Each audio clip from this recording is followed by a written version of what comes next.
Warning: the following podcast contains irreverent humor, exceptionally nerdy opinions, potential cursing, and plenty of love for the prequels. If any of the preceding offends you, please turn off this podcast immediately, and may the Force be with you. Why, you stuck-up, half-witted, scruffy-looking nerf herder! You can't use that word! Only we can use that word! We'll use the Force. That's not how the Force works.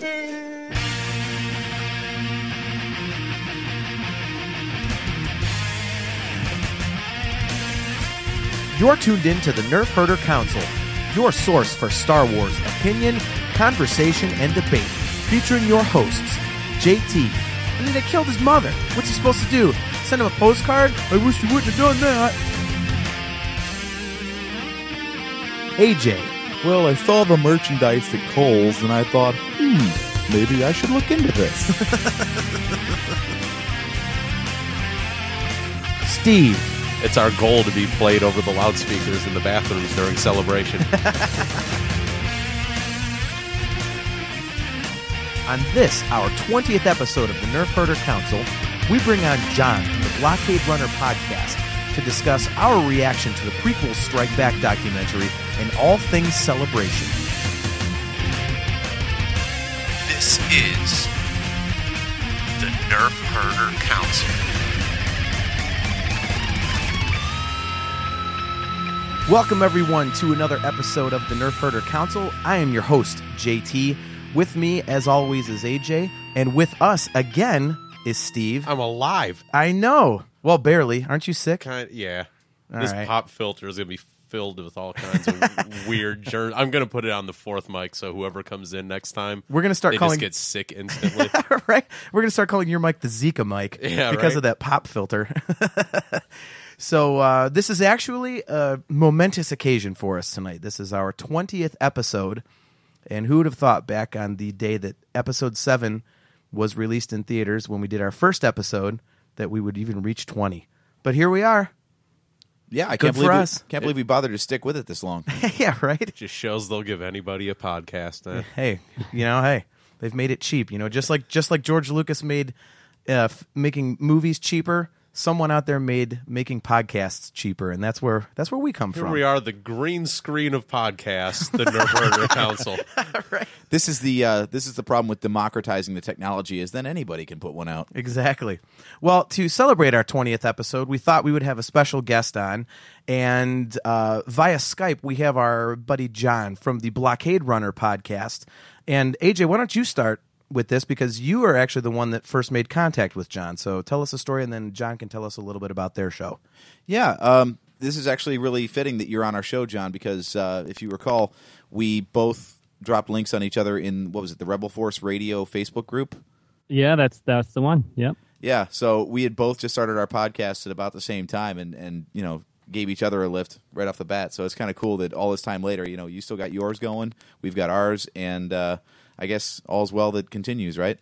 Yeah, absolutely. And you guys had started out by saying, like, who could imagine you'd still be here 20 episodes later? But I have to say, I think you were in that Facebook group kind of announcing the show right when you guys started. I know I've heard every episode, and I think I've been listening, since the first one. So yeah, absolutely. I would have expected you guys to keep going, and it's cool. I love the show, and it's nice to kind of think of your show as having started around the same time as ours, and it's cool to have a couple of like scrappy new Star Wars podcasts out there trying to make a go of it. So I agree. And you guys have been. I just have to say that you guys have been a little more consistent, and you've done a better job of getting episodes out there regularly. So I'm trying to work on getting them done more frequently, but yeah, I love the show, and it's great to be here tonight. I appreciate you guys. Well, it's No problem. Quantity over quality.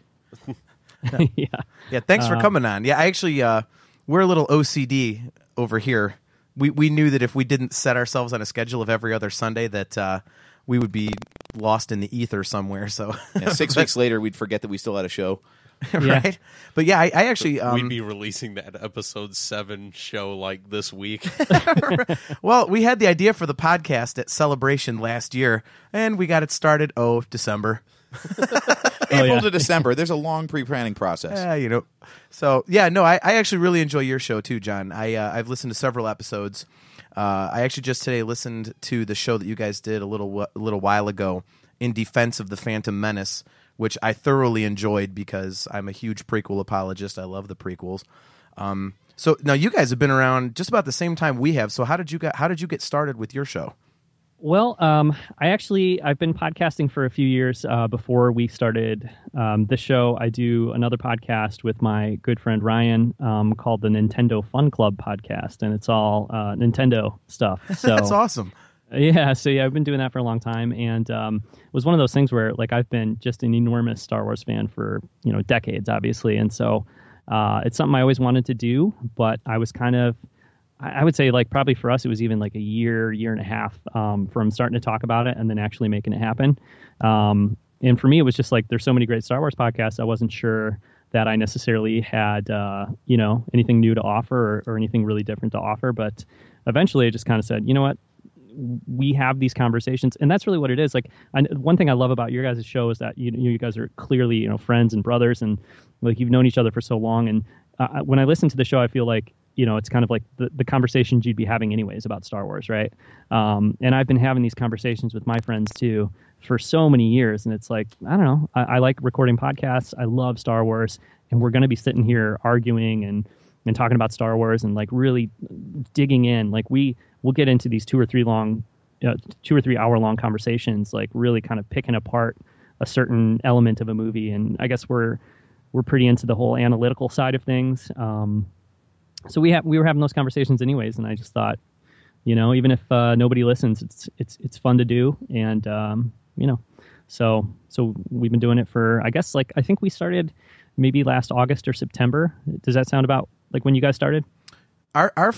We literally did our first episode the day that episode 7 came out in theaters. So we literally December 23rd. Yep. Yeah, we recorded it right before we left to go to the first showing of the movie. Yeah, it's about an hour before we left for the theater. Yeah, we were all kinds of pumped up. We were like, this would be the perfect time to do our first episode because we're going to be all jacked up on Star Wars juice.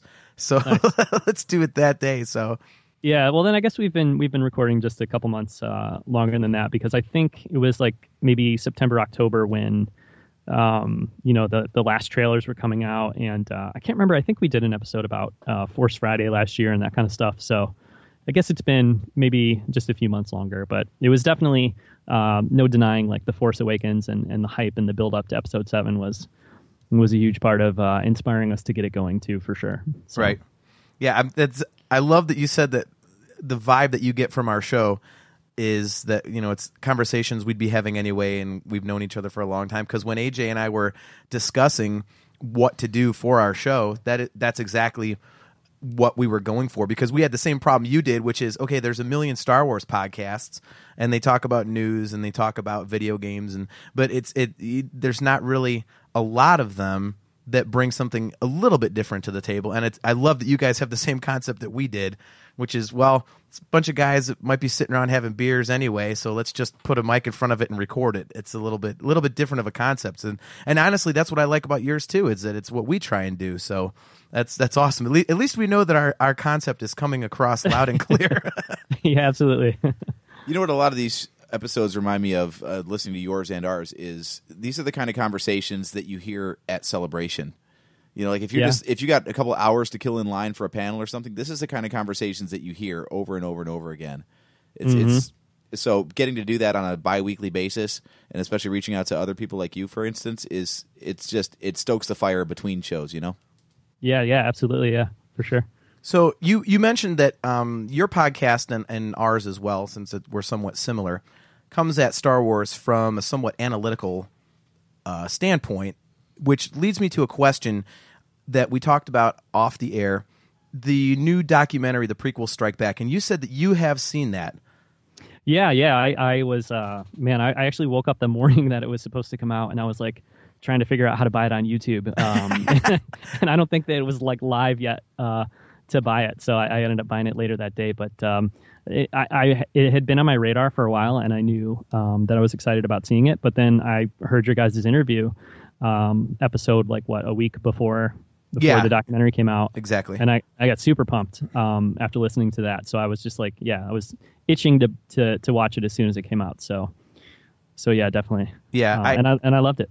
Yeah, I had that on my to-do list for that day. All this work stuff, and then it was rent, prequel, Strike Back, and look into purchasing. So what was your outlook on it? Like, I know you just said you loved it. I did too.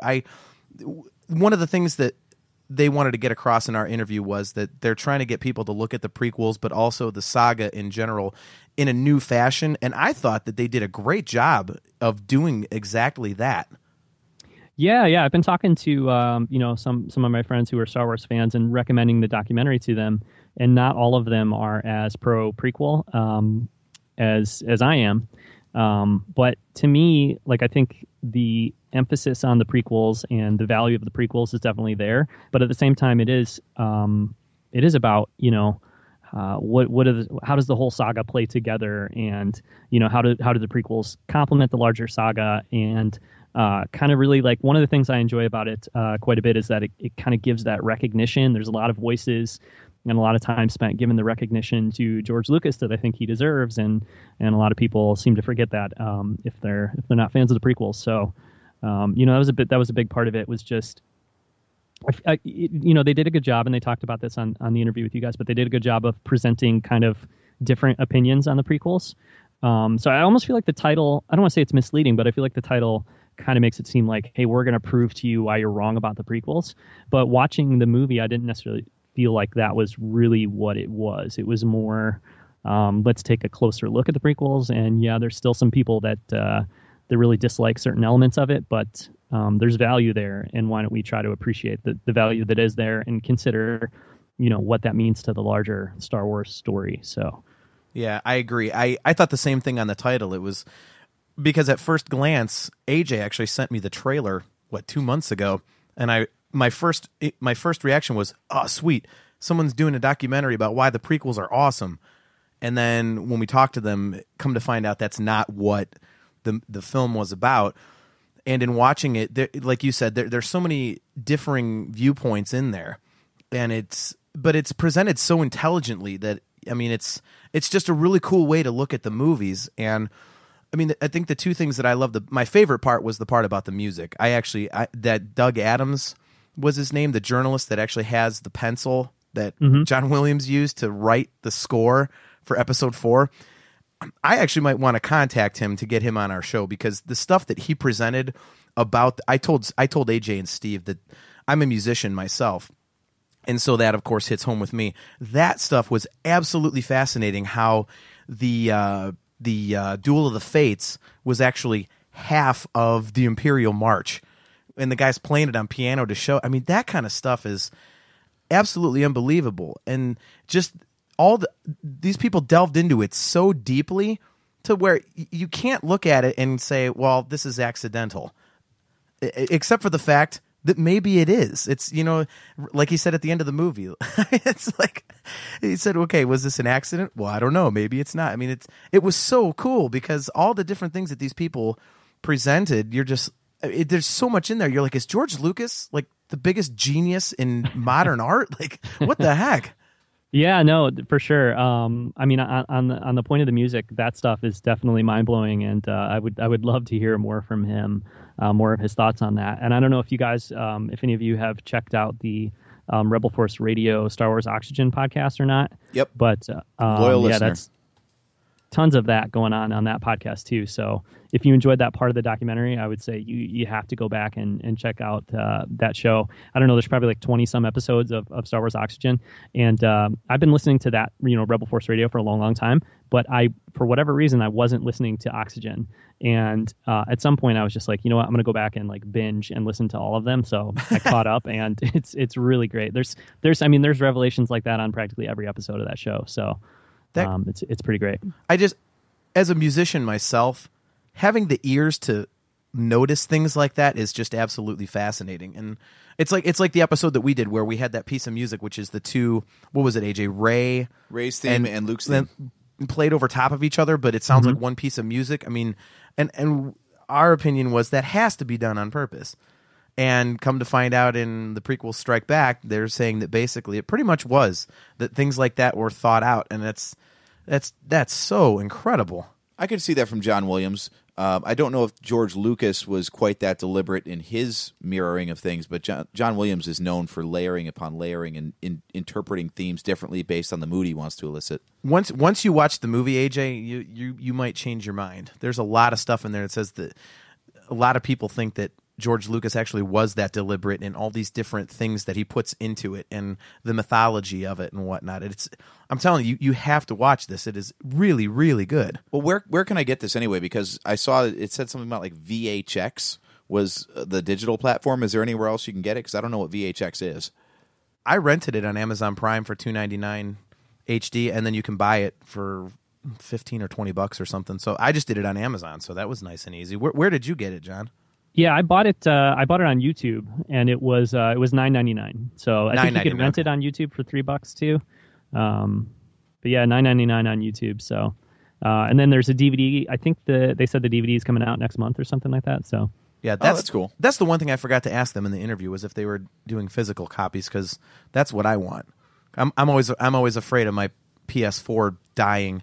And then and losing all my digital stuff or something. I don't know. I'm not very techie. So, but actually, AJ brought up an interesting point as well when you talked about celebration.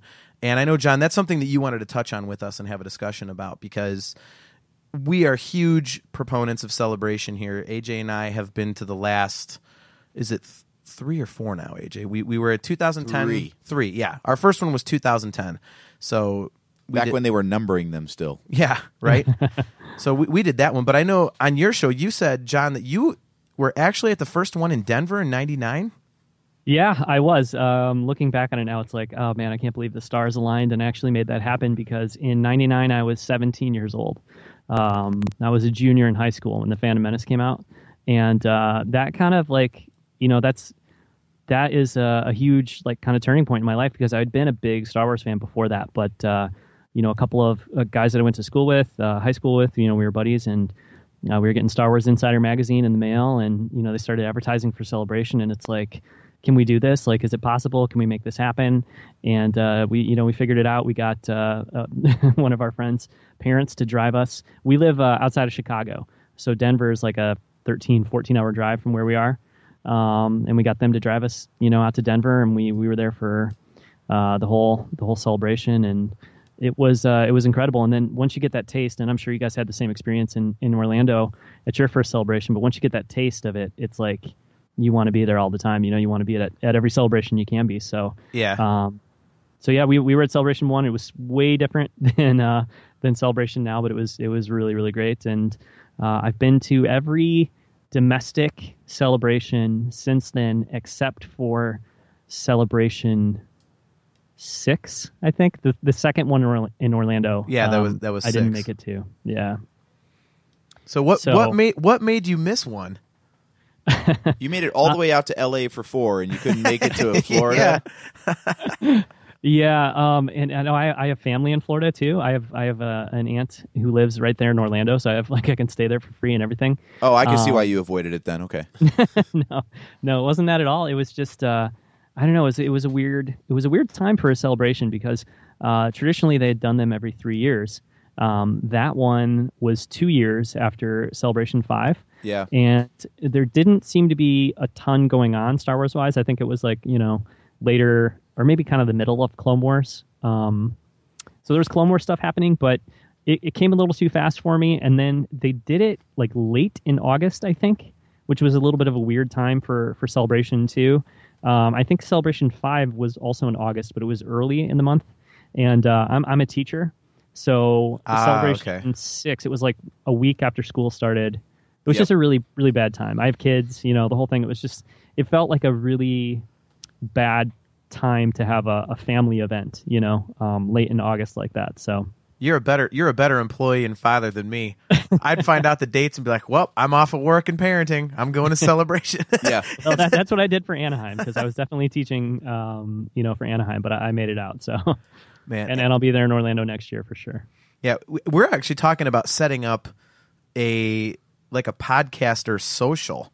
Like we had this idea. I think we brought it up on the show, AJ. But if we didn't, we're thinking about, obviously with you guys, and we've made friends with the Kate and Jamie from Blob of the Hut, and we kind of keep in touch with some other podcasters, and we're thinking, how cool would it be to see how many podcasters that we can get in the same room and just hang out, have drinks, and just kind of meet people that do what we do. Especially you, Steve, because you have to go to Celebration. Steve's over here having never been to a Celebration.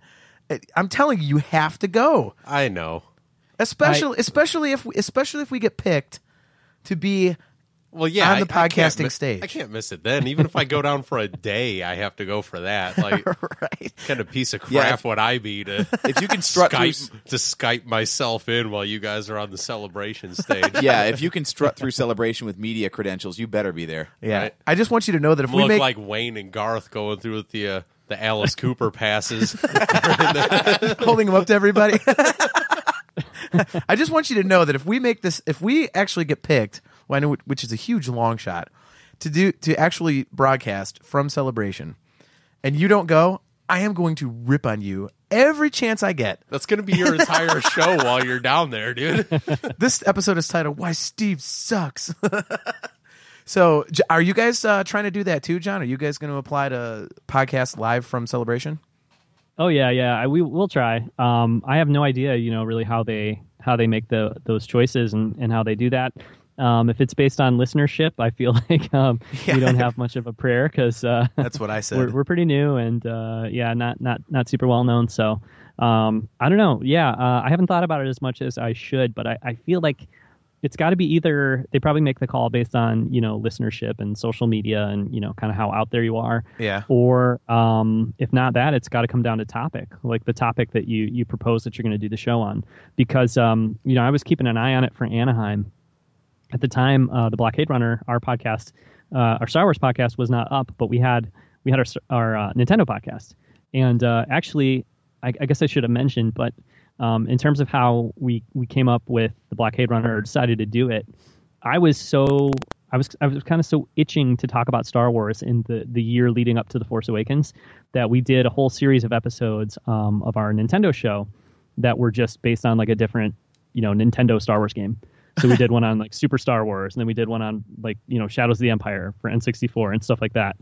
And so I was gonna see if I could apply to bring that podcast there and do a Star Wars like video game focus thing. But the restrictions are, of course, that it has to be a Star Wars focused podcast. So they're not opening it up to other types of shows. But yeah, I was going to see if I could even bring that podcast to Celebration. Nice.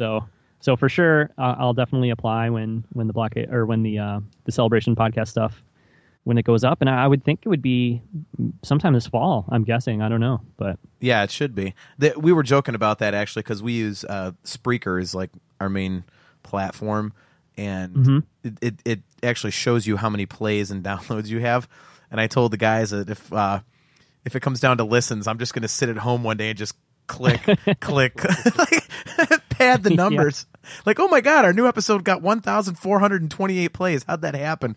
We gained 1,300 listeners in a week. I can't believe it. Right around the time of the application. I was just going to mail Kathleen Kennedy some pictures of her kids getting on the school bus.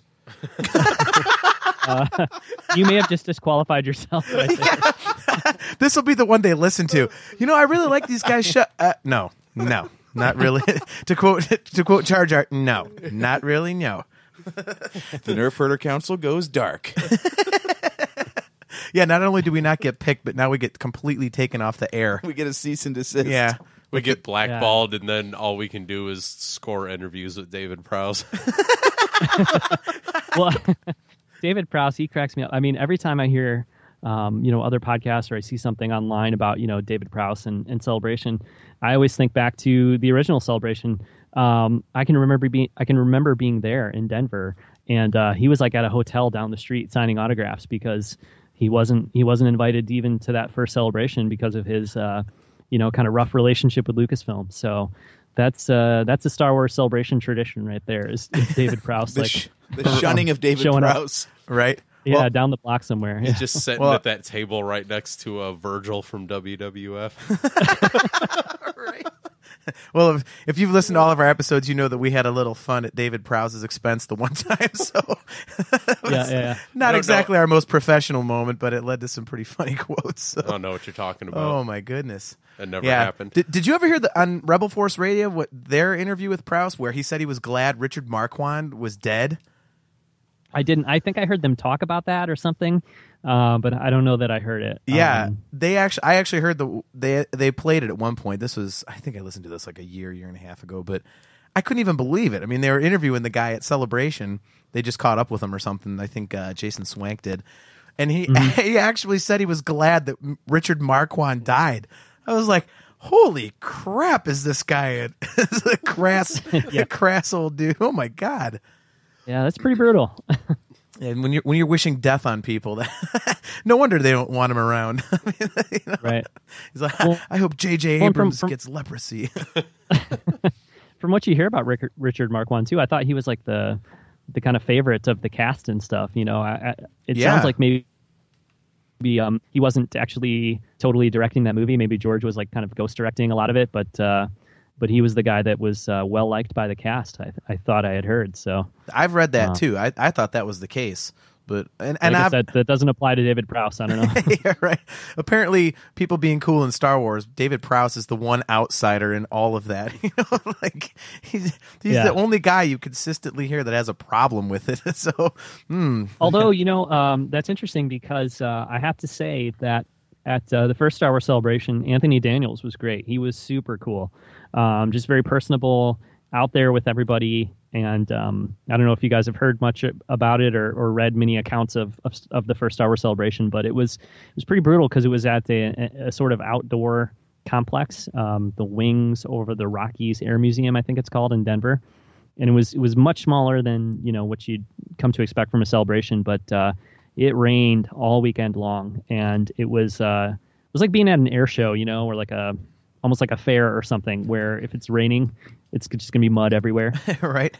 And so it was pretty crazy. It was like it was kind of a test of endurance and commitment to stick around at Celebration for those couple of days. And Anthony Daniels was out there kind of cheering people up, walking around with his umbrella, and he was great. But you know, he has a little bit of a reputation for being a little prickly as well, a little thorny.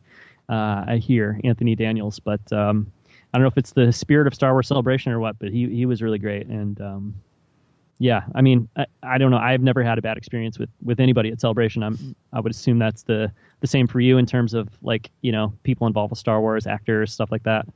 Oh yeah, we we told our stories about running into Ray Park, and I got wasted with him, and or thanks to him, just running into Jeremy Bulloch out of nowhere. His poor wife was hating me, but it's if you're Boba Fett and you're in public eating at a Star Wars convention, you just can't pass that opportunity up. I was very polite about it, but Well, the jetpack gave it away.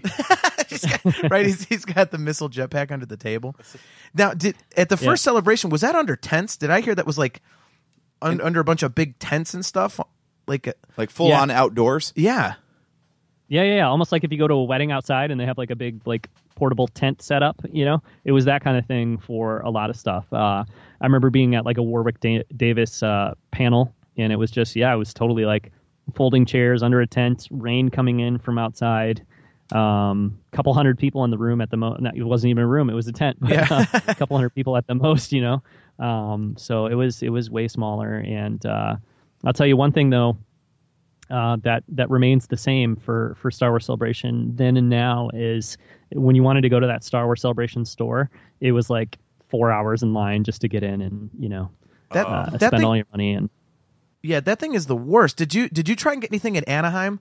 I mean, the one day, was it Friday or Saturday, the line lasted almost all convention long for the whole 9 hours. Halfway through the first day, they posted that sign that said the Force Awakens shirts had already sold out. Yeah, that's what I wanted to get. And I mean, it was, and one of my buddies wanted me to get, I think it was the Millennium Falcon work shirt or something, because he's an artist that's always there. And he actually did droid hunt badges for the 501st two celebrations ago. And he couldn't go this time, so he asked me to get him that shirt. And the shortest line at one point was 6 hours. I'm like, I'm not wasting my celebration time to go to the store. That's ridiculous. Yeah, no, I really don't bother too much with the official store anymore. I mean, it depends. Like, it seems like it varies, because I can remember Orlando. I guess it would have been Celebration 5. I think by at least like Saturday or Sunday, the lines weren't too bad. You could kind of get in, and there was plenty of product and stuff. So, yeah, that's true. But like with Anaheim, yeah, I didn't bother. I really didn't bother, just because I didn't want to deal with the lines. And there's so many vendors there in the hall, whatever you call that, that have cool things. And really, with the first Star Wars Celebration, there were a few like, pretty cool items, or what I thought at the time were like really cool exclusive items that we waited in line for and we really wanted to get. But then we found out, or I guess we experienced like a couple months later, most of that stuff was for sale in Star Wars Insider, or a lot of it anyway. Right. So then felt kind of stupid for waiting in line, because there was plenty of it to get later on down the road. And that really wasn't the case with Anaheim, though, was it? I think they must have sold most of their product, because it didn't really, not too much of it showed up on StarWars.com after that, I don't think. No, none of it. The Episode 7 shirt, which is the one I wanted, it was immediately on eBay because they sold out of it. It was literally going for about $160 or $170 for a friggin' T-shirt. I was like, you've got to be kidding me. But it was that popular. Was it just a black shirt, like with the logo, or what was what was the Episode 7? Yeah, it had the logo, and then AJ, did it on the sleeve say Celebration or Orlando or something? It had the logo on the sleeve or something. Otherwise, it was the exact same shirt you could pick up at Hot Topic. Yeah, it was really simple, but it was cool, and it was something new, for the movie. But again, I'm not standing in line for 6 hours. And, I'm with you. There's so many other vendors, and honestly, I like the stuff at the vendors' stands better than the official stuff, because I found some of the coolest shirts ever. I found one that's the cover of the Motley Crue Too Fast for Love album, but instead of it being Vince Neil's crotch, it's Han Solo's, and it's instead of Motley Crue, it says Mos Eisley, and instead of Too Fast for Love, it says Too Fast for Greedo. I mean, it's like the greatest Star Wars shirt ever. So, I mean, that's awesome. Yeah, and I didn't have to wait 8 hours to buy it. Just walk up to him, hand him $20 and walk away. Shove it in my book bag, and away we go. Yeah, but you're not going to find that Admiral Akbar sushi set anywhere but the Celebration store. Right. No, that was cool. I definitely considered getting that. I had a buddy who got the Salacious Crumb, what do you call that? Like a cuckoo clock almost. But yeah. I don't know if you guys saw that one. That was awesome. Yeah, with his eyes tracing back and forth, and his tail was the pendulum. Yep. So, so the first Celebration, I'm trying to remember if I remember all the cities. I know Celebration 1 was in Denver, 3 was in Indianapolis, 4 was in LA, 5 and 6 were Orlando, and Anaheim. Where was the second? Was it Chicago? Or I always draw a blank where the second one was. No. 2 and 3 were both in Indy. Oh, okay. 2 and 3 were both in Indy. Okay. Yeah. So Denver was tough for me to get to, but then Indy was like 4. I think it's probably like 4 hours from where I am, something like that. So maybe 5, but that was a lot easier. And then I was a little older too. I was like early 20s, So right. Those ones were great, because we would just jump in the car. Like, I think at Celebration 3 there were probably like 10 to 15 friends of mine that were there. Just like practically everybody I knew who was a nerd was like, all right, let's go. Right. So that was great. How far are you guys from like Indianapolis? Do you know? Is it 3.5 hours? Not too bad, I wouldn't think. Yeah, no, it actually might be a little closer for us than it is for you. Yeah, we just head straight south to Columbus, and then it's like a 90-minute west to Indianapolis from there. I think so. The only time I've done it was through Lima, and it was like 2 hours and 15 minutes to Lima, and then like an hour and a half. Or hour and a half or 2 hours, so it was a little different for me. But yeah, it's only about 3.5 hours or so. So that would be. It was funny because I don't know if you get those surveys after Celebration, like what did you like, what did you not like, and it's what city would you like to see Celebration in? And Cleveland was one of them. On the last one, I was like, click, Cleveland, come to Cleveland. Yeah, I feel like now it's this is pretty common wisdom, I guess you'd say, but. It seems like it's probably just going to be like Anaheim and Orlando would make sense at this point. We actually heard. I had my fingers... We heard that. Are there some parks nearby there that might have something to do with that decision? Yeah, exactly right. Is there anything else to do in those cities that might be related? Yeah, it just makes sense. But I had my fingers crossed for Chicago if the Lucas Museum showed up there. I thought, well, hey, whenever that opens, maybe they'll do a Celebration in Chicago, but obviously that's not going to happen at this point. That'd be great if they did. I love Chicago. My wife and I go there probably once a year, and that's my favorite city to visit. So if I got to visit Chicago and mix in a celebration, that would be like a dream trip for me. Did you? Yeah. Now with Anaheim, what did you think of getting around there? Because we flew into LAX, and that was the worst experience imaginable. That was horrible.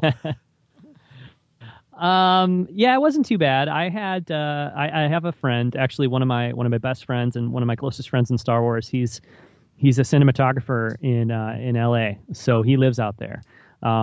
So yeah, we flew into LAX, but then he just picked us up, and at the time he lived in Hollywood, so we went and we stayed at his place. And then we got up and drove. This was Wednesday night. We stayed at his place. We got up early Thursday morning, drove to Anaheim. Then we just got a hotel room a block away from the convention center and stayed there until Sunday afternoon when he drove us back to the airport. So I think he lived, where he lived in Hollywood was maybe 15 miles or something from Anaheim, and it still took us an hour and 45 minutes to get there or something. Yeah. So, that part's kind of rough. But then once I was staying right next door, then, it was okay. Yeah. Parking around there was terrible.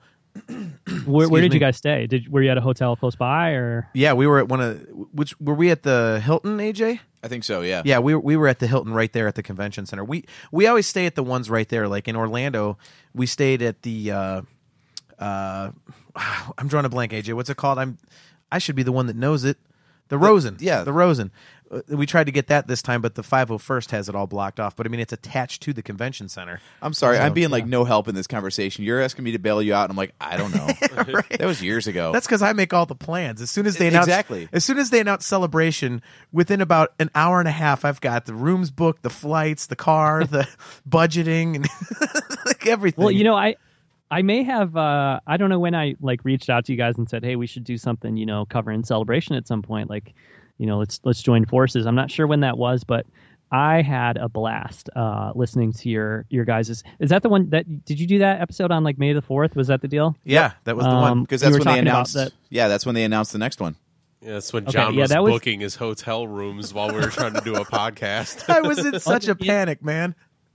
And I think I even remember you guys being nobody wants to listen to us plan our hotels or whatever. But I actually, as somebody who goes to Celebration, that was really, really fun to listen to, because it's just that's what it's about, 9 months, 12 months out. You're just you're geared up. You want to be there. You want to go. You want that time to pass. You just want to be at Celebration. And so to hear you guys talking about making the plans and I just was cracking up as you were oh, we've got 3 different hotels booked. We'll cancel them later, but got to make sure we're there. It took me forever totally to get that straightened the attitude out. for Celebration. So that's why I thought that this was a good time to bring it up again, because Rebel Force Radio again, they're already pimping out and will be selling out soon of tickets for their pre-show, their pre-celebration party on Wednesday night. So here it is. What do we got? 8 months to go. 8 months to Celebration at this point. 7 months, something like that. 7. So still 7 months away. 7 months away, and it's already not too soon to start buying things for the convention. I looked up flights yesterday. I wanted to see how far out I could, if we needed airfare. Well, also for budgeting purposes, if you haven't started saving now, you're already too late. I mean, you're talking airfare, hotel, anything you want to spend at the show. If you're putting a costume together, you better get on that. I mean, there's just so much to do. Speaking of costumes, I'm proud to announce that I will be coming with my very own Slave Leia. My wife actually ordered one of the movie accurate Slave Leia costumes from I forget the guy's name, but he does a ton of them, and all the main actresses that go, like Adrian Curry. I think he did hers for Celebration 5, but we actually bought her one, and it was quite pricey, but she's coming to Celebration one day. It's the first time she's going to be there. She wanted to see it. And then she decides, well, if I'm going, I want to dress up. And she decided that being a female Han Solo was a little bit too detailed. She wanted to be exactly movie accurate, so all of the nerds didn't call her out for being a fake fan. So she picked Slave Leia. I said, well, this is going to be a long-ass day for you. Just so you know, you're going to get stopped every 15 feet for a picture. So that's going to be a hilarious day. It day. is going to be movie accurate if you get the chain and drag her around looking like Jabba. We spent $35 extra on the chain. So that was actually an option that we did get. Hey, now if you want a super insider costume, John, here's what you do. You get the costume of the Jabba stand-in from the original New Hope filming. You be the That would be human cool. Jabba. God, that guy, the That old would be dude. cool. Right, you could be the old fat guy. Except I'm a young fat guy, so Right, so you just need the makeup and the outfit, but you've already got the body type for it, so just go for it. right.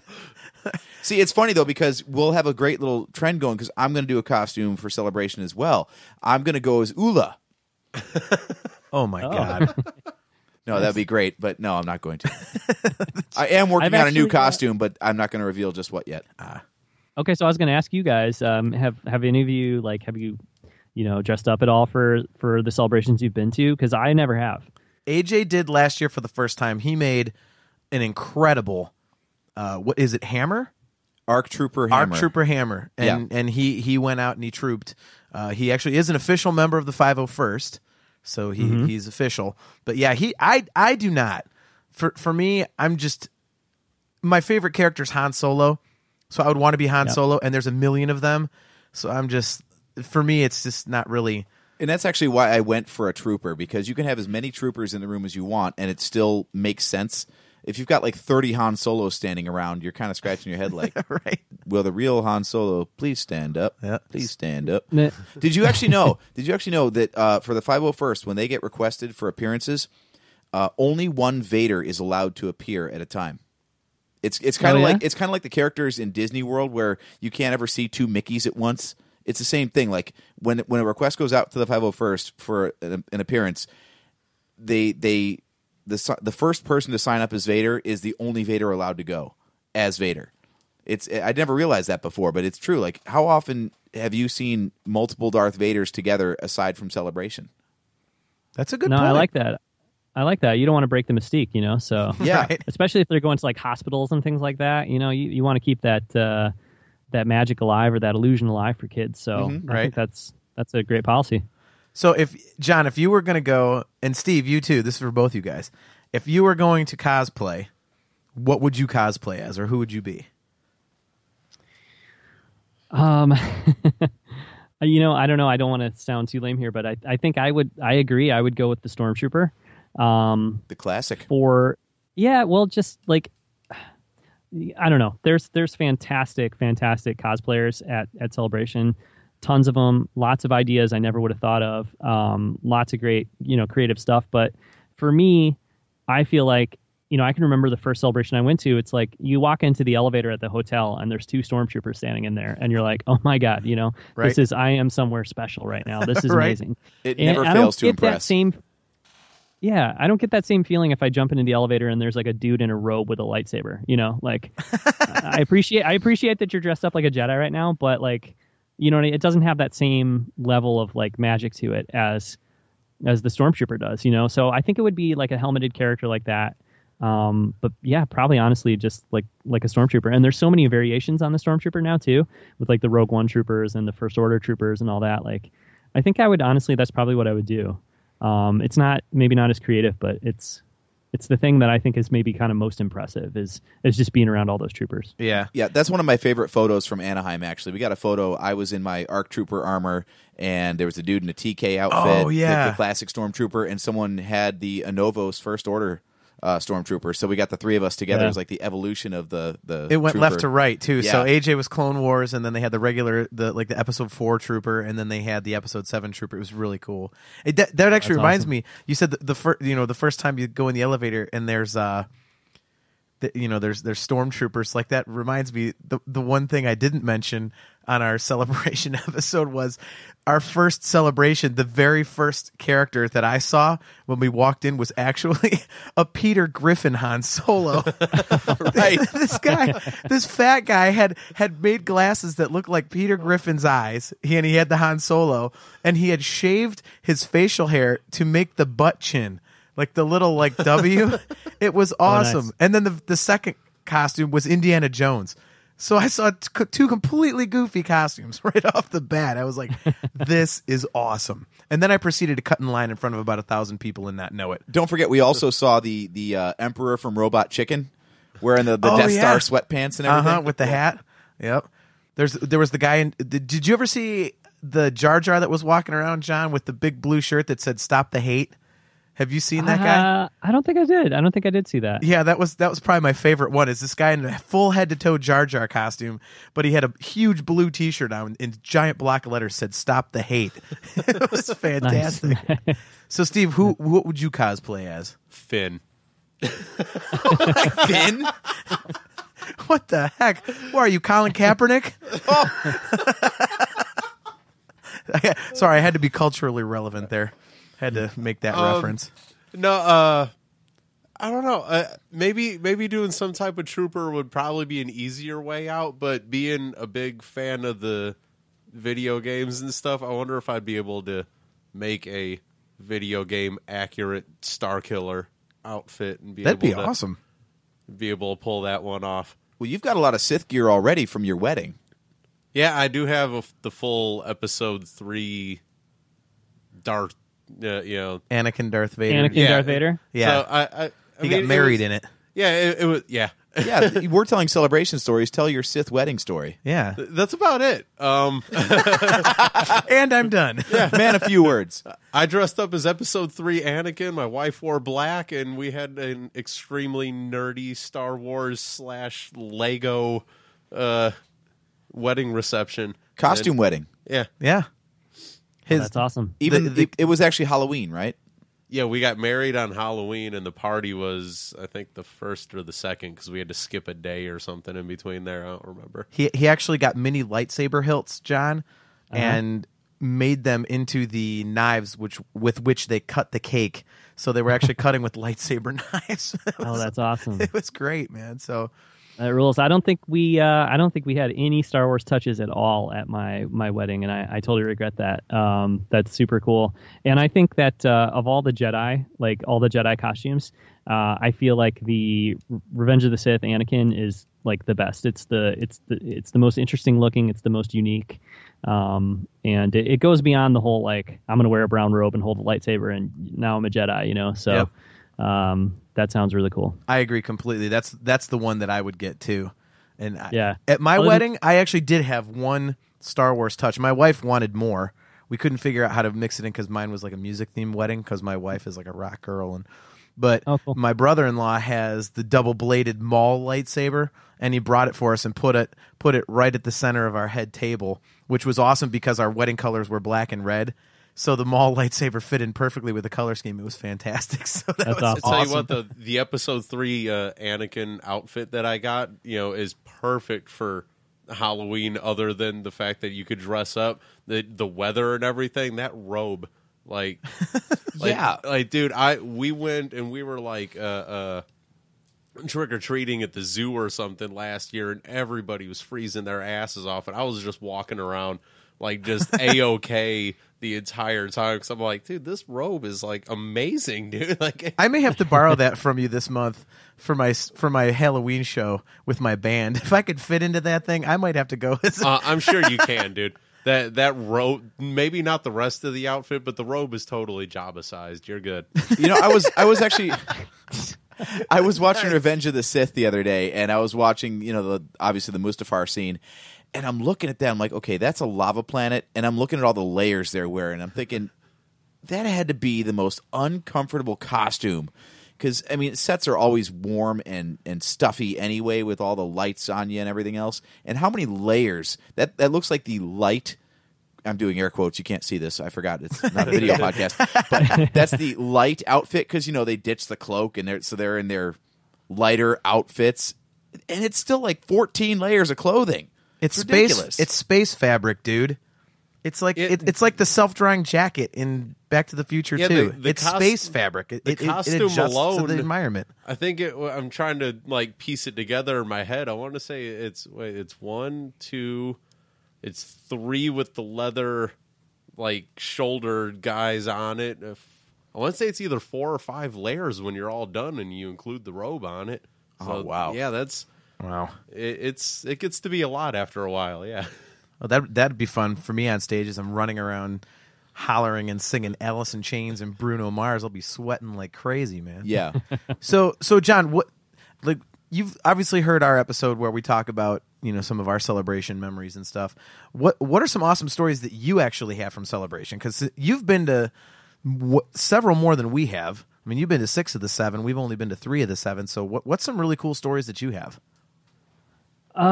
Well, if I go back to Celebration 1, it's really about it's really about being there, you know what I mean, and just the experience. I think that's still probably my favorite celebration, because of a combination of like how young I was and how lucky I was to be there, and just like, you know, I don't know, I'm sure you guys look back at your first celebration the same way. It's just like, it's pretty mind blowing to be kind of submersed in Star Wars for so long. But then, you know, other than that, the first celebration was kind of rough, actually. It was really small, pretty poorly organized, lots of weather to deal with and things like that. So, but I'll tell you, with almost every Star Wars celebration, it's a lot of it for me is about like hanging out at the hotel and playing Trivial Pursuit, you know, like on the night, like when you get back from being there and things like that. But in terms of stuff that people would probably, you know, like listeners would find interesting, I have to say, like at Celebration, I can't remember if it was 2 or 3 because they were both in Indianapolis, but I ran into Rick McCollum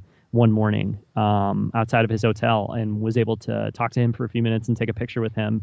And he was, I mean, for me, still is, always will be, but at that time he was such a rock star, you know, like he was the best. And so to be able to talk to him for a couple minutes and to have him be just super cool and super friendly and really nice to us, a couple of like, you know, punk 20-year-old kids, right? You know, like we're probably so obnoxious and annoying at that time, but for him to be super cool, that was a huge memory. The Rick McCollum spectaculars. I don't know if you guys have heard about those, because I guess he wouldn't have been doing those anymore by the time Celebration 5 rolled around. No, they weren't. I guess it was just a Celebration 2 and 3 thing. But he would do a panel, Rick McCollum, called the Rick McCollum Spectacular. And it was amazing. It was probably the biggest panel at Celebration 2. I think Celebration 3 featured a George Lucas panel. So that would have been the biggest one there. But yeah, man, he did this panel where it was probably a month before Episode 2 came out, and he had this, like, I want to say it was like 8 minutes long, maybe 10 minutes long, a montage of footage from Attack of the Clones, and he showed that off, and you know, he was like swearing up a storm before he played the footage, and swearing up a storm afterwards, and he was awesome. So that's really great. I think there's footage on YouTube. We actually always talk about that, like we talk about wanting wanting Lucasfilm to like release that part. It's because it's like a really long, super cool trailer for Attack of the Clones. So we always talk about wanting them to release that and put that out. But stuff like that, you know, like in the lead up to the release of the prequels, feeling like you're there and you're getting kind of a peek behind the curtain and you're seeing things that other people aren't seeing. Yeah. That's huge for sure. Celebration 4, I flew in. My dad actually works for United Airlines. So at the time I was able to do standby flights. So I bought a ticket to Saturday of Celebration 4, hopped on an airplane on like, you know, Friday night, showed up in LA at like 4 a.m, slept in the hotel or in the airport for a couple hours, got up, went to Celebration for the day, hopped back on a bus at like 8 or 9 o'clock at night, went back to the airport and like flew back that night. So I was in LA for like 20 hours. But at that time I was like, I got to keep the streak alive. You know, I've been to Celebration 1, 2, and 3. I can't miss one. Yeah. So I made it to Celebration 4, and we met Robert Watts at that one, and he was one of the producers, I think, on Empire and Jedi. Yes. Crazy old dude, really funny. He was super cool. That was a big highlight from that celebration. But you know, I mean, it's honestly, it's really about being there with your best friends and just hanging out and soaking up that whole Star Wars experience for 3-4 days at a time. That's huge, you know. So whether it's like being back at the hotel or being out on the town or whatever after Celebration is over, or waiting in ridiculous lines. Celebration 3, we slept outside overnight in Indianapolis in April when it was like probably 30 degrees, and raining. So we could go to this George Lucas panel, only to find out after we went to the first one that he stayed around and did like 3 or 4 more so that everybody could get in. It's like that merch from the first one. Yeah. So we'd slept outside for like, I don't know, 14 hours to get into this thing. And we could have just walked up that morning and gotten in. Oh man. But that's all part of the experience. You know what I mean? Like going through all that stuff and fighting to get into to the stuff you want to get into. I know I've heard you guys talk about getting into the Rebel season 2 premiere at Anaheim. That was a big one. I think we started lining up at like 11 o'clock in the morning on Saturday to get into that one. And that's really all we did Saturday. It was like that was the whole day, just lining up and being in line to get into to the Rebel season 2 premiere. Yeah, maybe you guys were a little luckier. I don't know, but no, we were in line forever. Yeah, no, we went over to do it, but we got there a little bit later, and we realized this is not going to happen. So we decided we probably should do something else because we're going to sit here in line and not get in. Oh, okay. I thought you had gotten in. No, the what we got into at the very last second was the world premiere of Revenge of the Sith in 3D. Okay, that's right. Okay. Yeah, that was the one. I was in such a panic at that one because that's my favorite movie, and I was so stoked to see it in 3D because I had seen the Episode 2 3D panel at Celebration 6, so I knew how good this was going to look, and especially knowing, like you said, it's just a peek behind the curtains.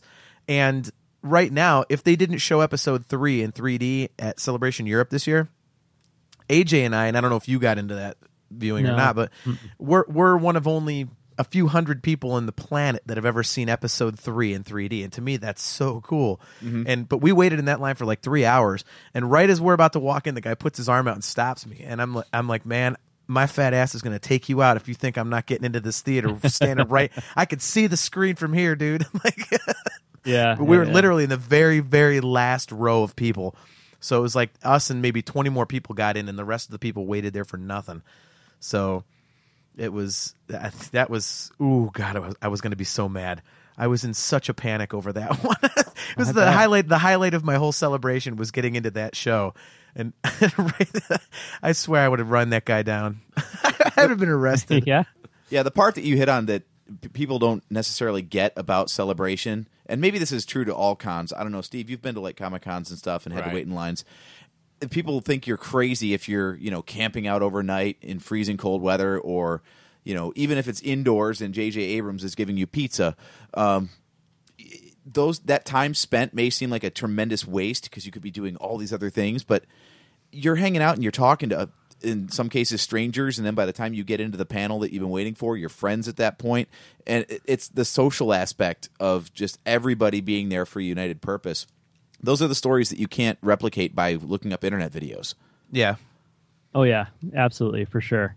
And I've gone with people that don't want to do that stuff. Like they want to stay back at the hotel and they don't want to line up, or they don't, they want to make the experience as comfortable for them as they can. And I can understand, I guess, to a certain degree, but I feel like you're kind of missing out on a crucial part of the experience too, because like you said, like being in line, meeting people, talking to people, it's all part of it, and you remember that stuff. I remember like conversations really well that I had in line for that Rebels panel, with people I'd never met before, but it was really enjoyable and really fun to be there. And it's that much sweeter too. Like when you get into a really great panel and you waited a long time. And I don't like to do that the whole time I'm there. I don't want to spend all 4 days like in lines, but I'm the exact same way. There's a couple things. There's like 1 or 2 things, at each celebration where it's like, whatever I got to do to get into this one, I'm going to do it, So that's exactly how I am too, because I've actually spent entire days at Celebration, just like an entire day, just walking the entire distance of the show floor, even though I've seen it so many times. For me, it sounds nerdy, but I tell my wife this. I said, part of the fun, first of all, for me and AJ, is Star Wars is our thing together. And we get a week together to literally just live in a world of Star Wars. As soon as the second we hit the road, we are so jacked up about Star Wars, and we don't stop talking about or looking at or thinking about or discussing Star Wars for 7 days. So it's a total nerd fest for us, which is awesome. But yeah, the social aspect of it is the most fun. We did it. We basically set a schedule we're going to keep from here on out. Last year, we got in on Tuesday, and then Tuesday night, we're at the hotel bar just, chilling, getting some food. And there's the people that get there early that, want that celebration experience to be longer like we do, and you just meet people there, and then you see them, throughout the week, and then Wednesday night is the pre-parties, and then all hell breaks loose starting on Thursday morning. But it's exactly like you said. I mean, the most fun part of it is meeting other Star Wars fans, because you're there with like 100,000 other people who love the same thing you do. And there's I've never seen a fight at Celebration. I've never seen an argument at Celebration. Oh wait, no, that one guy almost tried to fight me. Yeah, you've I almost was been gonna in a say, I think I fight, heard a and story about it. Yeah, that was not my fault. That guy was a world class. Get ready to edit. That guy was just a tool. But other than that, I mean, everybody loves. You're all there because everybody loves the same thing, and it's so much fun. Because in the real world, I mean, like I've got the Star Wars logo tattooed on my forearms, so I know so many people through my band know me as Star Wars or Star Wars guy, and a lot of people see it and they're like, "Oh, that's nerdy." I go to Celebration and every single person, that's the coolest thing ever, man. I'm in my own element. It's my world. So you go there and people look at it and go, "Why didn't you get that filled in?" Yeah, right. I don't have $1,000 to get 6 tattoos in full color detail. So Yeah, man. I'll tell you what. We went to that first Celebration in Denver, and it was 4 of us. It was myself and my buddies Adam, Jordan, and Chris. And I think maybe like 6-9 months later, we all went to a tattoo shop together, and 2 of us got the Rebel insignia, and 2 got the Imperial. That's awesome. Yeah, and I mean, those are like, at the time too, I think I just turned 18 or something like that. And at the time it was like, oh my God, these are the coolest tattoos, and they're great. I mean, I love them. They are cool. They're amazing. But at the time I thought, like, man, nobody's going to have this. And like, fast forward a couple of years, and it's like, probably I have the Rebel insignia. I don't know if any of you guys have that tattoo or not. Not yet. But I have it myself, so no offense. But it is like the most common tattoo ever. Like, like it's more common than mom and a heart. You know what I mean? Like, it is the most common tattoo. Right. And but at the time, it was just like, oh my God, I'm getting like the most special, coolest tattoo. And it kind of is, because it's like me and my 3 buddies that went to this Star Wars Celebration, this like transformative, amazing experience. We all went through that together, and like, no matter what, like, nobody else was there with us. It was the 4 of us. We did this thing. We survived off of like gummy worms all like for 3 days straight, because we didn't want to spend a single cent of our money on anything else except for like wasting it at Star Wars Celebration. So like we wouldn't even eat. I remember my friend's parents who drove us, like, finally, like, Saturday night, they broke down. They're like, all right, we're going to take you guys out for, like, a steak dinner, because you haven't eaten anything in, like, 72 hours, and you're going to die. Nothing with legitimate health value or nutrients. Yeah. We wouldn't eat, man. We would not eat, because it was like, well, what if there's some plastic Yoda wallet from Return of the Jedi era, like, merchandising that I need to buy, so I can't eat food, $9 nachos are amazing. You just need to break down and do that. Yeah, you never know if you'll meet Ben Burt in the commissary and get to sit down and have lunch with him for 40 minutes over an Italian sausage. See, maybe I should start buying food at Celebration so I can have that experience, because I'll tell you what, the last time when we went out to Anaheim, the first night I was in town, I went to Ralph's and I bought a big loaf of bread, and I bought a big jar of peanut butter and a big jar of jelly, and I was eating peanut butter and jelly and like Doritos or whatever for like the entire time I was there. We did almost the same. Yeah, we had turkey instead. Ours was turkey and cheese and bread. Yeah. So it was like I would make a couple sandwiches, throw them in the backpack, and then just that's what I did. So yeah, thank God for the Target around the corner. We could get anything we needed for dirt cheap.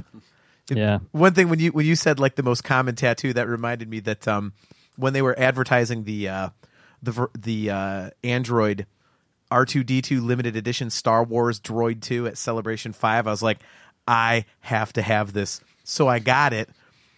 And when I would walk around with that phone, I had my text alert was set to, the R2-D2 sound, which is a common one. Any of us would hear it and go, okay, it's the most common R2 sound. And in the real world, I call it the real world, I'm walking around, my phone would go off and people are like, oh, it's that Star Wars nerd. Everyone knew whose it was. First 10 minutes I'm on the show floor in 2012 at C6. I'm seriously walking down the first aisle. I hear that go off. I'm not kidding you. Me and 15 other dudes stopped and looked at our phones. It was so funny. And we all looked at each other like, oh my God, we should have picked something a little more unique. Yeah. You actually did bring something up that I wanted to ask you. You've mentioned a couple names, Rick McCallum and Robert Watts. How many people do you think because I'm one of these, and AJ laughed when we met Ben Burt about this. And since you obviously know the behind the scenes and what these guys look like, how many people there do you really think would know these guys that are like in the making of documentaries, and if Phil Tippett was walking around or something like that? Because I would. But when I met Ben Burt, he was just walking around and there was a ton of people there and nobody was stopping him, and I'm like, this is Ben Burt. So I know you. How many people do you think actually recognize those guys like you and I would? That is tough to say. It's a weird line that they walk there, because on the one hand, I can say you guys were at Celebration 5, right? Like, I remember being there, and Dave Filoni would be walking around, and you'd see him just walking the halls, and like I could have walked up to him and stopped him at any time and talked to him. And I did see other people stop him and talk to him here and there, but I mean, he was out and about, he was around, and he was not getting swarmed or anything. But then in Anaheim, God, I mean, you couldn't get close to that guy. Yeah. I think it was either Saturday or Sunday he was signing autographs, and I went up to. I got in line. I wanted to, try to see if I could talk to him and get an autograph or whatever. And, I was like, I got there like 10 minutes after he started signing, and there was already a line, like, I don't know, a mile long, so I didn't get that opportunity. But it was just crazy to see the difference between Celebration 5 and Celebration 7. So yeah, I guess it just, there's probably only a few names or a few people that are really on that level where like everybody at Celebration is going to kind of know who they are, or most people. But you're right. Like, well, even John Knoll, who's like really famous outside of Star Wars, is really famous.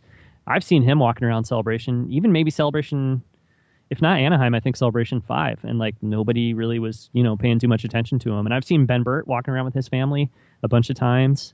So yeah, it does kind of seem like for the most part, at least back then, I feel like it, I don't know if you guys had this experience or this feeling, but I feel like things were maybe a little different at Celebration Anaheim. Like, it was so much bigger, and just everything seemed, I don't know. It might feel now like those days are kind of behind us where people don't know people as much anymore. But it was like that, I think, at least until Celebration Anaheim, with everybody except for the biggest names. Yeah. With the change in ownership, I think Disney has full on taken control of that now. And you've seen that with every one. I mean, you've been to all the celebrations. The organization gets better at each one. So the presentation is better, but there is something lost in the whole grassroots nature of it at the same time. Yeah, as Anaheim seemed more mainstream, I think, to me. They sold out of single day tickets for Saturday, and then they said they sold out of all tickets they announced, and it almost, and maybe I'm wrong, but it almost seemed like Celebration was our thing. Now I'm doing the air quotes. Yeah. Celebration was like our thing, like the super fans. And now it seems like the casual fan has gotten wind of it, and they're like, oh, no, I'm going to go. And I'm like, okay, it's for everybody, but it kind of bums me out a little bit. We're going to be sitting there, next April talking about the good old days. You know what I mean? Like, but yeah, I'm with you. It did feel a little bit different, I thought. I think we're victims of our own success. I mean, Star Wars is riding such a high right now. It's so mainstream. You see the pace of the celebrations picking up, the attendance picking up, and more control over the event being exerted by the owners now. So yeah, it's great. We're getting more exposure and opportunities than ever, and there's more coverage with, sponsored by Verizon Wireless. You've got all the 24/7 streaming going on, but it's definitely run by the company now instead of driven by the fans. Yeah, I think that's for sure the case. The one thing I would say, though, I think for sure that's going to ebb and flow. So, if we get too nostalgic for like the old Celebration feel, it'll probably be back. It'll probably be back in like, 10, 15 years from now. It'll be at a Hilton somewhere and like, a couple thousand people. And I don't know, maybe not ever that small again. But yeah, I think right now is like the biggest Star Wars maybe has ever been, at least as big as it's been since, 1978 or whatever. So, I think Celebration's probably at its peak in terms of like attendance and that kind of thing. And that's cool too, because there was a ton of stuff in Anaheim, and it's nice to be able to experience both, I guess, is what I'm trying to say. So yeah, I think it'll get back to the way it was eventually. But yeah, something to peel back the curtain a little bit on that. I actually work with a guy who used to work for Reed Pop, the company that puts on these things lately, and the one way it has stayed true to its roots, the same way no one really knew what they were doing in '99 with the first celebration. Every celebration behind the scenes has pretty much been like that because it's gotten bigger and the company keeps trying to give the fans a better experience. And so most of the time they don't know what the heck they're doing from one convention to the next. Just because they did something at C5 doesn't mean they know how to do it again at C6, even though it's the same facility and everything. It's new staff, it's new experiences, and what you think is this polished presentation where security is set up and there's barriers and don't go here and this is what you're supposed to see. That's it. It's so much smoke and mirrors. It's just like the Star Wars movies themselves, where what looks like a polished production is actually a bunch of masking tape and Q-tips behind the scenes. The behind the scenes of Episode 4, yeah. Yeah. Paul Hirsch actually said that. See, I know my behind the scenes. Paul Hirsch was the editor with Richard Chu, and he's the one that said everything you see behind the scenes is a mess. Yeah. Empire of Dreams. I've watched that so many times I can quote Empire of Dreams. Yeah, That's so awesome. as much as the experience has changed going to Celebration, the experience of putting it on has apparently only gotten more complex and difficult and hectic for the people who have to do it. So no matter, I remember people were complaining that Celebration 4 was just a complete mess in LA. Yeah, that's what we heard. And it basically was, but anytime I come across a problem at Celebration, I give them a bit of a break because it is a nightmare of an event to organize. I mean, Anaheim had, double the attendance of any prior Celebration. I heard 150,000 tickets were sold. Yeah, some crazy number like that. And how do you prepare for that if you've never done it before? I mean, everybody wants access to everything, and you simply can't control crowds of that size that way. So, whatever gets messed up throughout the weekend, the fact that so much doesn't is frankly a miracle. Yeah, and Reed Pop does a great job too because I think it's tough. It's like you said, it's tough no matter what. There's always going to be difficulties, and I think as the people that go, we have to appreciate what they go through and what they're able to put together, and especially with how entitled some of us feel when we get there and everything. Like, they do a great job. I don't want to, talk ill of the company that ran it previously, but I know Celebration, I think 2 and 3 were run by this organization, Wizards of the Coast. And maybe it wasn't even their fault, but Wizards of the Coast, the same company that makes Magic the Gathering? Yeah. Oh, wow. I didn't know they did conventions. Yeah, they did at that time anyways. And they, I wouldn't, I don't know how it went down. I don't know what happened, kind of behind the curtain or whatever. So I don't even want to necessarily blame them for it, but man, we had some rough experiences at those celebrations. Things like, I said that we lined up for that George Lucas thing. We were probably one of the first 50 to 100 people in line, and we lined up where volunteers, because a lot of Celebration is volunteer run. We lined up where the volunteers told us to line up, and then about 3 hours later, somebody came over and was like, "Hey, we moved the line, so you need to leave where you are and go to another section of the." Yeah, and we got there and there were 1,000 people in line, and it was like, "You're kidding me! I've been outside in the rain, in the cold for hours waiting in line where you told me to line up, and now you're saying to go somewhere else, and when I get there, I have to go to the back of the line." And it's like, that was brutal, and I can't imagine that happening at a current Celebration, because I think it's better organized.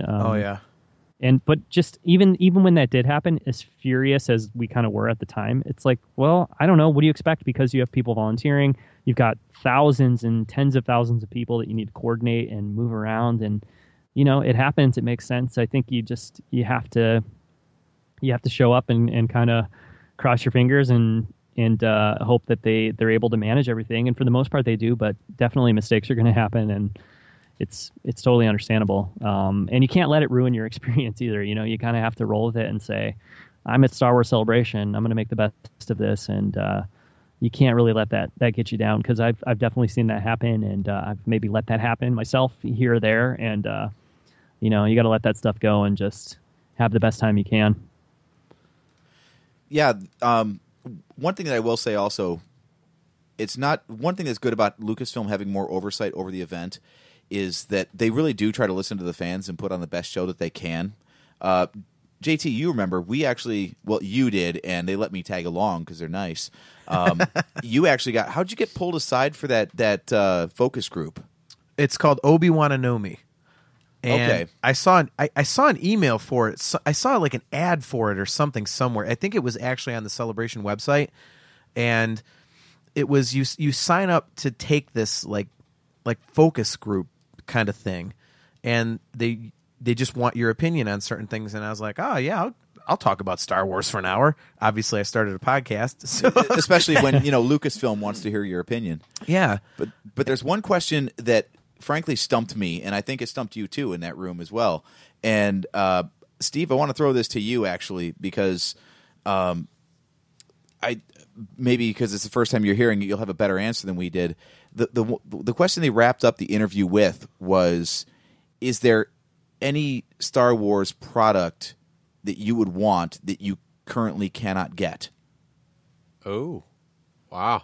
And yeah, I mean, Star Wars is such a merchandising monster. I was just completely thrown for a loop. Like as soon as you said that, mine just went blown because you start trying to think of all the crap that is out there and all the potential crap that there could be, and you're like, wow, I can't even process this much junk in my head right now. Of like, like what the. The room we were in actually had a window looking out over the convention floor, and I'm just like looking out that window going, what the hell isn't here already? Yeah. Wow. The hell do you just go crazy and kiss brand it or something like that and start making Star Wars caskets? If they did, I would buy one to be buried in, beyond a shadow of a doubt. I'd be first in line for that. I mean, if Gene Simmons can do it, right? Star Wars can. Actually, I'd like a Millennium Falcon casket because then when I died, just want a when I go to Millennium heaven, I could Falcon. say I went to hyperspace. It'd be like going to hyperspace. I like that.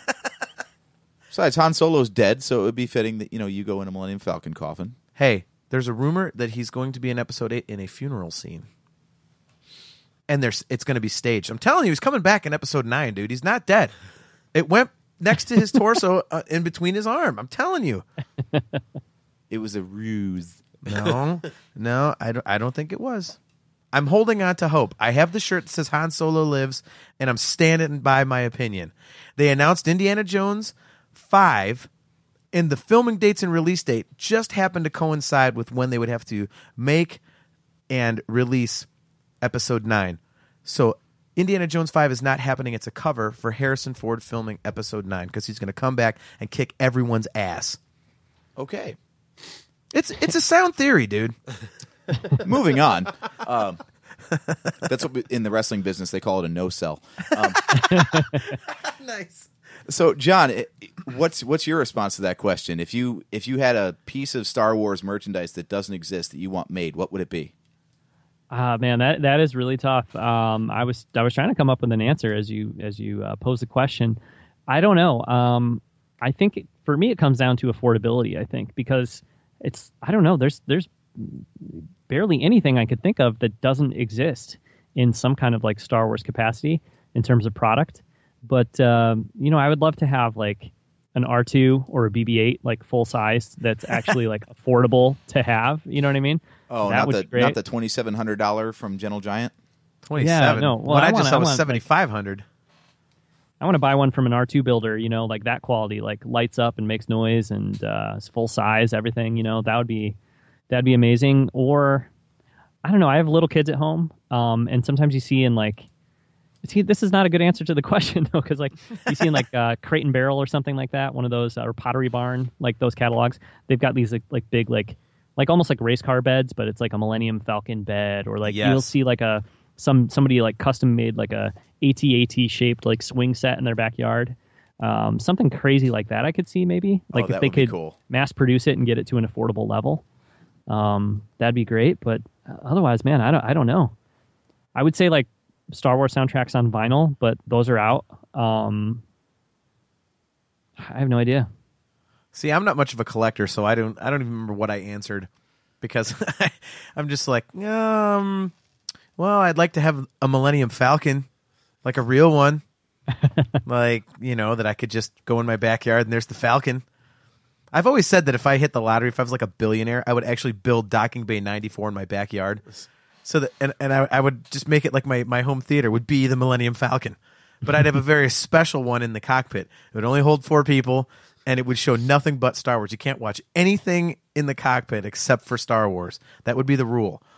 Would you have the dice from Episode 4, or would you go sans dice like 5 and 6? No, I would have the dice. I'd be so rich I could contact everybody who made it, and it would be the most accurate Millennium Falcon outside of the movies, and it would be mine.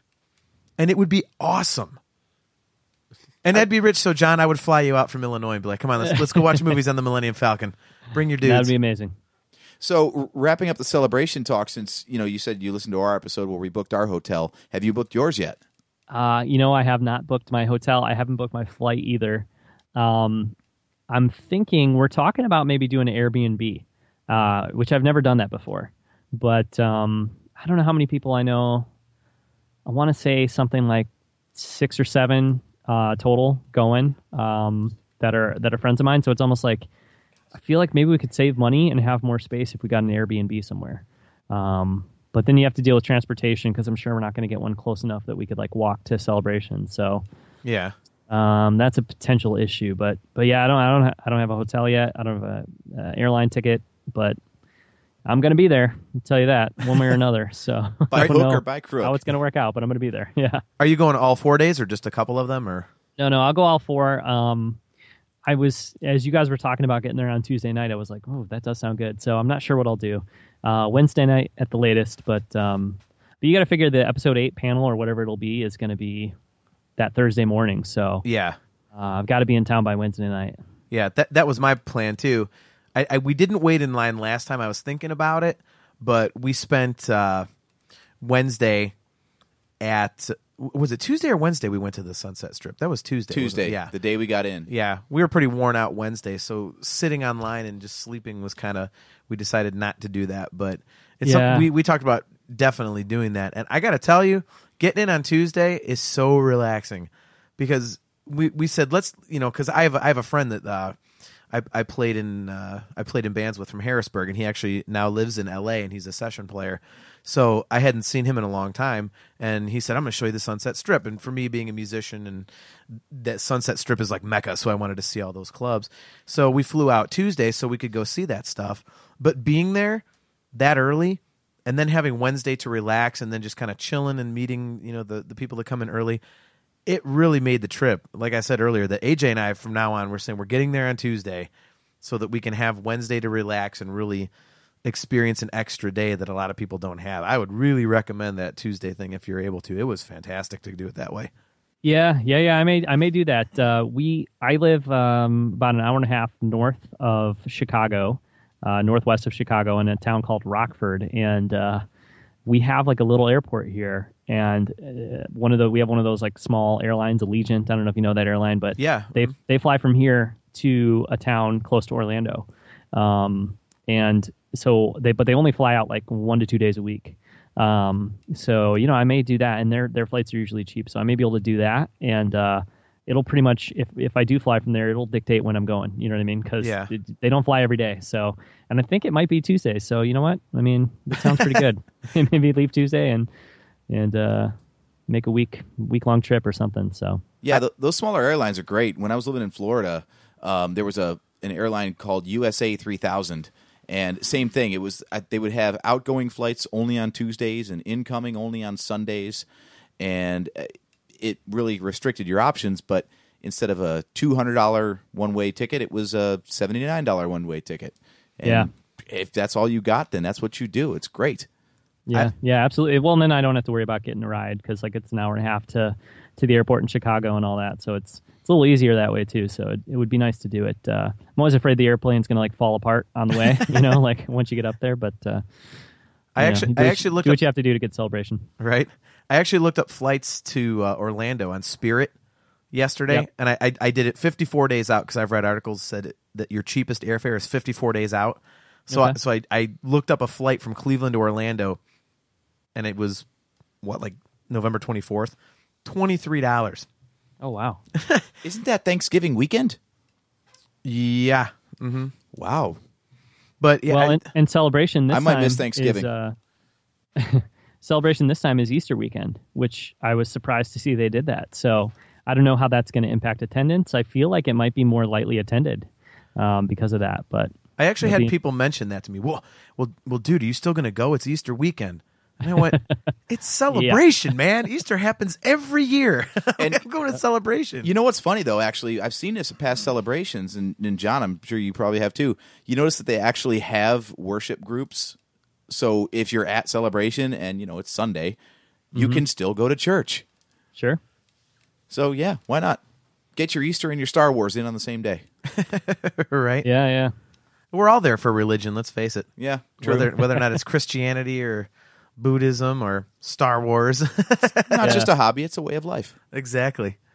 Well, and in terms of that first morning panel or whatever, I have to just mention too that when we went to Anaheim, I got to L.A. or Hollywood or whatever the night before, so Wednesday night, and our plan was to get up at like 4:30 and just jump in the car and drive down and try to get to like the arena by 6 a.m. or something. And we thought like, hey, maybe we'll be early enough to get in. And we ended up like, my friend I was staying with, his baby woke up. We had to deal with that, and we got out of there like half an hour, 45 minutes later than we planned to. And we missed getting into the actual room with JJ and Kathleen and everybody by like 20 minutes, I think people told us or something. Oh, man. So we were so close. Yeah. So if you had gotten there just early enough on that Thursday morning, you could have gotten in at least in Anaheim. So I feel like, maybe that's what I'll try to do in Orlando as well, is maybe not like, spend the entire night out there, but just get up in the middle of the night and get down there at like, 4 a.m. or something. Right. It might be safe, but I gotta say, sorry to cut you off. I gotta say, I'm a little bummed that they're going to be going back and forth from just Orlando and Anaheim, because Anaheim was great, but the one thing I have to complain about, the prices out there were unbelievable. Yeah. I had spent more money by Friday afternoon in Anaheim than I had spent the entire trip at Celebration 6 in Orlando. I couldn't believe the prices on food and everything out in California. I was like, this is terrible. And I brought a lot of money with me. Orlando's definitely cheap. I'll tell you what, when they did it in the Midwest too, that was great. And there's something about being able to jump in the car and drive there too. So obviously it depends on where you live, but for us, like, I don't know, do you guys consider do you consider yourself like Midwest, or are you more like East Coast or Midwest for sure? See, and I always say East Coast. I don't know why. I consider us more East. Like, dude, it's like 8 hours to the East Coast from here. Yeah, I guess so. I don't know. When I look at a map, I'm like, mid seems, I don't know. Yeah, you're kind of right on that line, I think, right? Like, where we're all part of the Midwest territories as far as American history goes. Therefore, we're Midwest. There you go. Okay. Nice. Well, Midwest, it's a lot cheaper, right? So, like, being able to drive and, a hotel in Indianapolis is not the same as a hotel in Anaheim, that's for sure. Right. So. All right. Well, on that note, I think we'll get wrapping up here. I definitely want to have you on again, because I know you're a big Rebels guy, and we wanted to touch on Rebels with you tonight. But with by the time this episode comes out, the season premiere will have happened. So, but we'll have to get you on again once there's been a few episodes, so we can talk about that, because we have some varying opinions on Rebels on our show. We like it, then stuff we don't like, and so I think it'd be a very spirited conversation. But just want to thank you so much for coming on. That was a blast talking about Celebration. It got me all pumped up again. I try not to think about Celebration because it's 9 months away. I can't think about it now. I'm like, oh, why can't it be next month? Somebody's gonna go look at hotel rooms again later. It's so funny because like you said, John, you can't really explain it to somebody until they've been there. And I've talked about it so much with my buddy Tony. We call him Spikes. And he's actually going to come with us this time. And he ordered tickets the day they went on sale. And like 3 weeks later, he texted me, I think there's a problem, dude. I didn't get my tickets yet. Where are my tickets? He got so excited. He's waiting for the tickets. And I said, I hate to break your heart, but you're probably not going to get them till probably next February. So don't worry about it. But you got to break him in and show him the ropes for Celebration. Exactly. But I just wanted to thank you for taking time to come on, and it was a great conversation. So I'm glad you made contact with AJ. This was fantastic.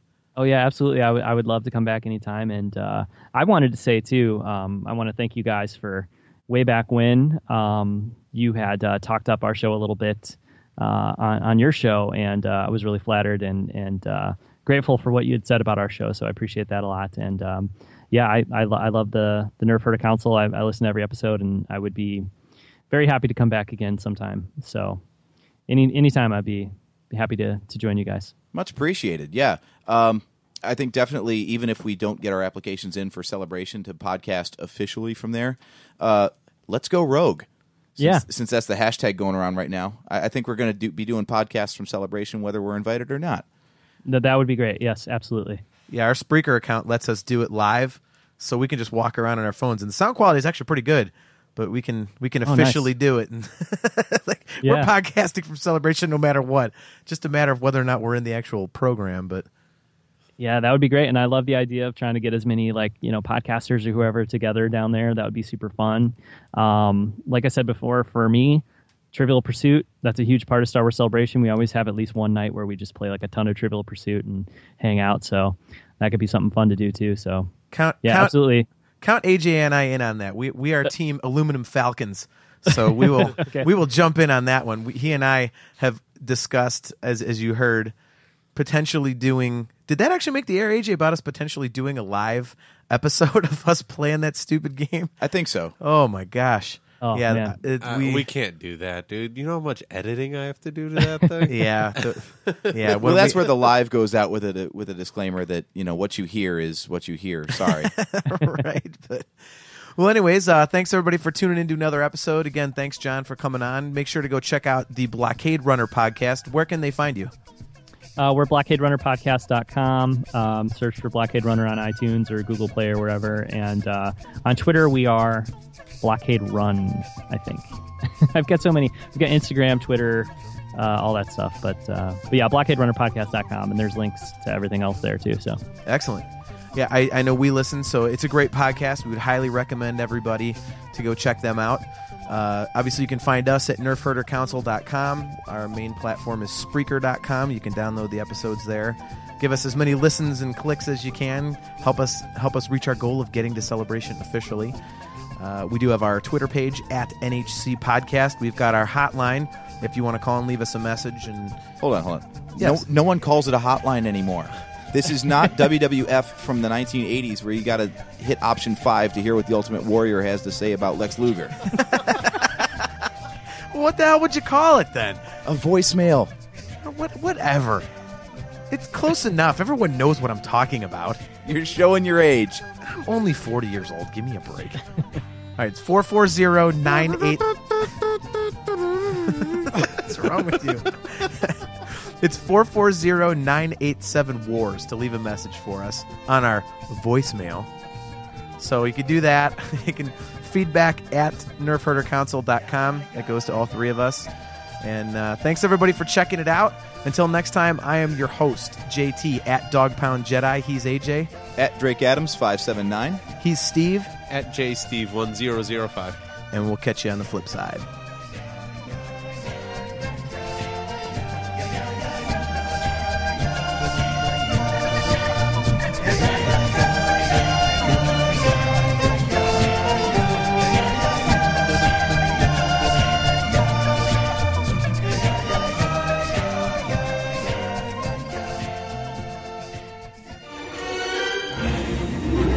Bolts is never gonna get us past that blockade. This bucket's got a few surprises left in her. Plus me and Chewie are on it. Ain't that right, Chewie? Hell yeah, you my nerf herder. You my nerf herder.